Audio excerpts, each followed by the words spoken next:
My name is Sindhu Verghese, and I've actually been in the HR profession for about 17 years now. And I think I'm one of those few people where I was quite certain that I wanted to actually have a profession. And by the time I was in graduation, and at the time that we were studying, we didn't really have so many of these professional courses.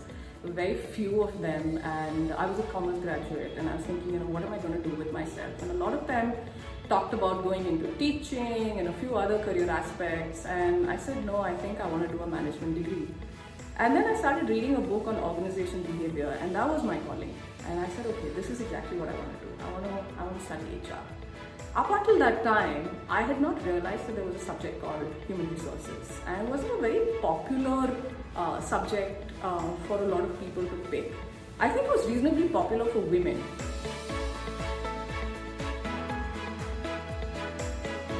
The year that I graduated, 2003, it wasn't the most exciting year from a placement standpoint, but we were still lucky to have companies come on campus, and I elected to work with an organization that was reasonably small. It was Pune based.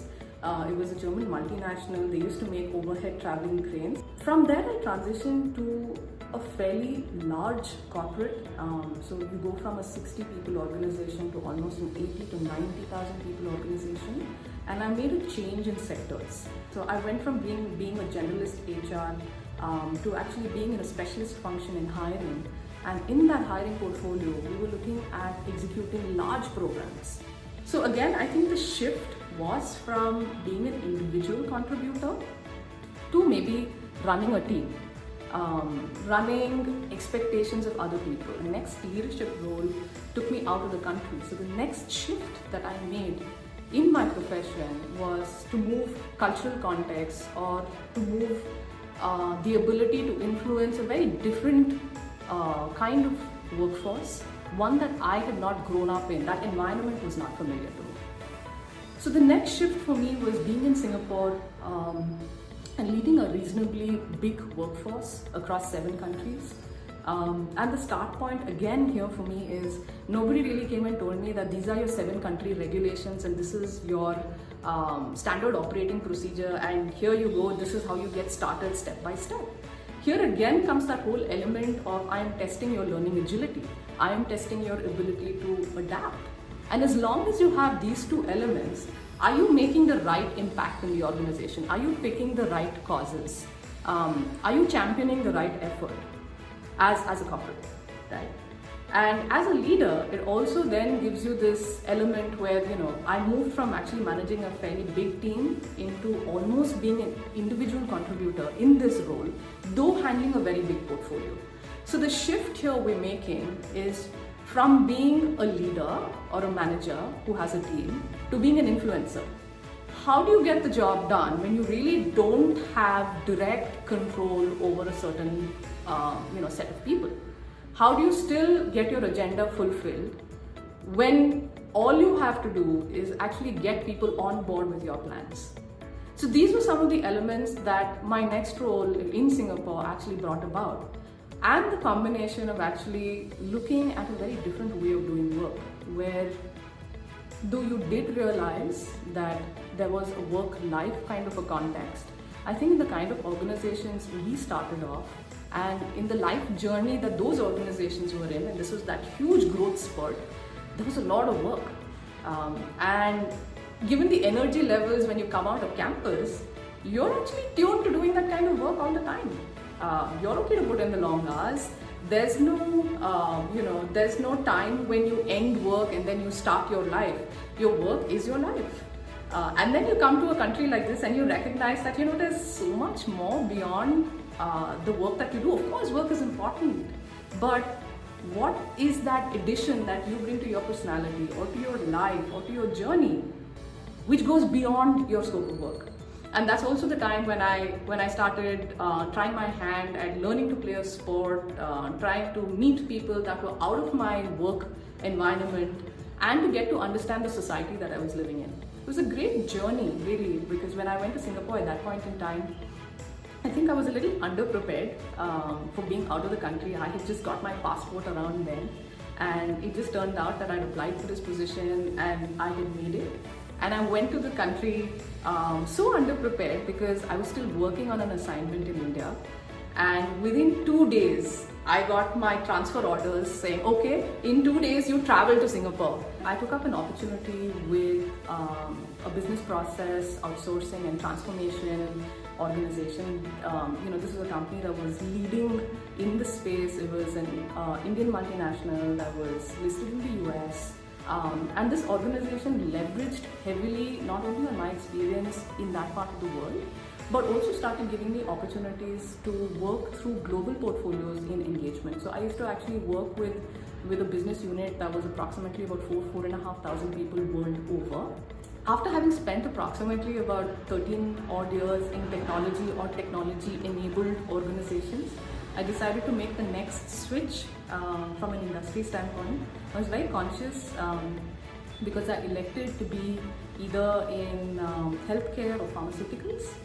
And I joined an organization that was Singapore-based but had acquired a business in Germany. And I took a conscious decision to actually take a break from work at that point in time. And this also meant that, since I was on a visa, on a sponsored visa in Singapore, it meant that I would have to leave Singapore and come back to India for good. But that was a decision that I took, and I said that, if my health recovers completely and I'm back on my feet entirely, I will find another job and we will start the journey again.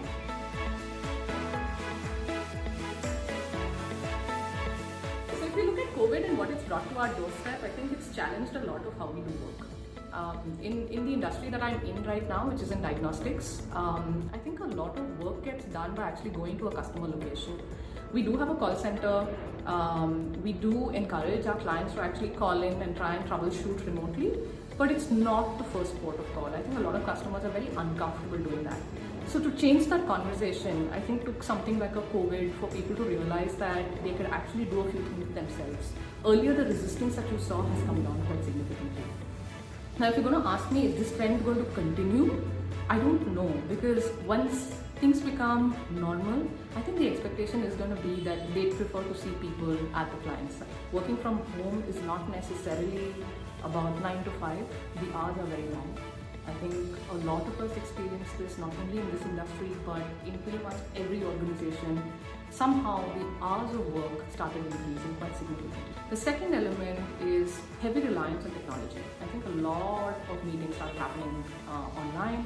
A lot of meetings started becoming crunched to 1 hour outlines. I think there was a time when we used to run a lot of meetings which were virtual but would go on for 2 hours and 3 hours.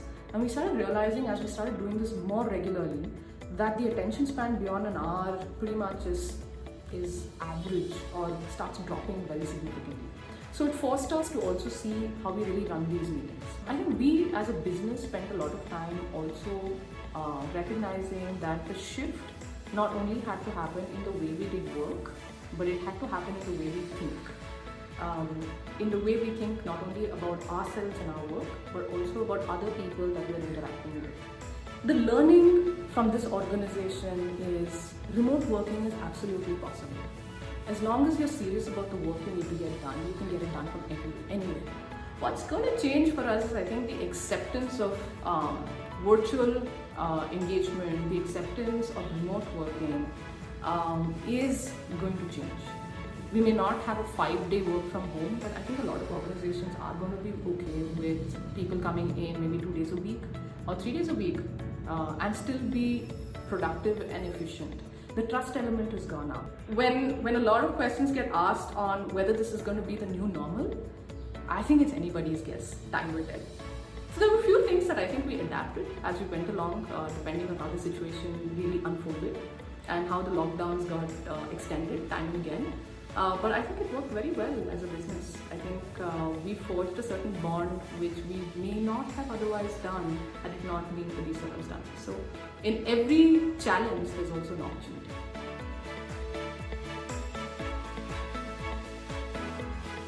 You develop along the way is qualitative research. It's about how do you translate what you hear, what people actually talk to you about into processes or systems or needs that actually come back into play to make something more efficient.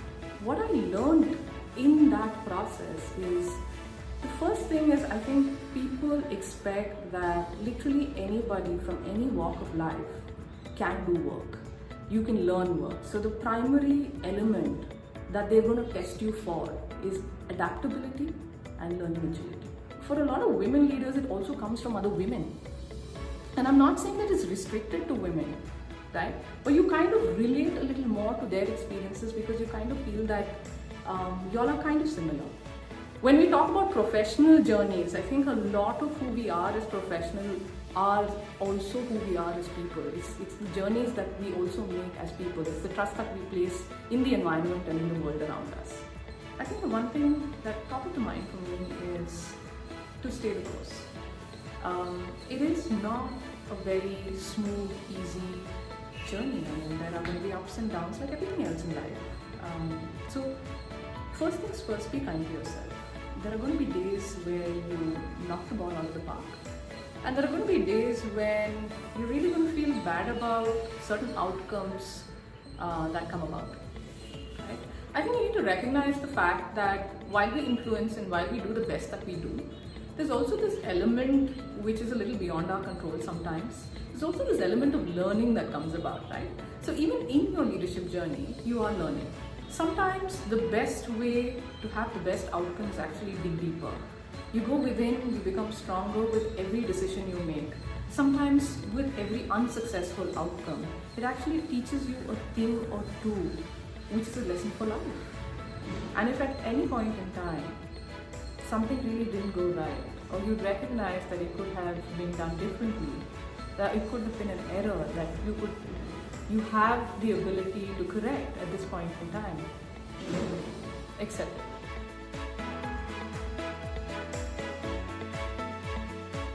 So, in a nutshell, I think if you're looking at a leadership role, if you're looking to make a leader, trust yourself and your ability to take decisions. Know that every right decision that you make will not necessarily give you a very happy outcome. There are certain calls that you will have to take based on what the situation or the circumstances are.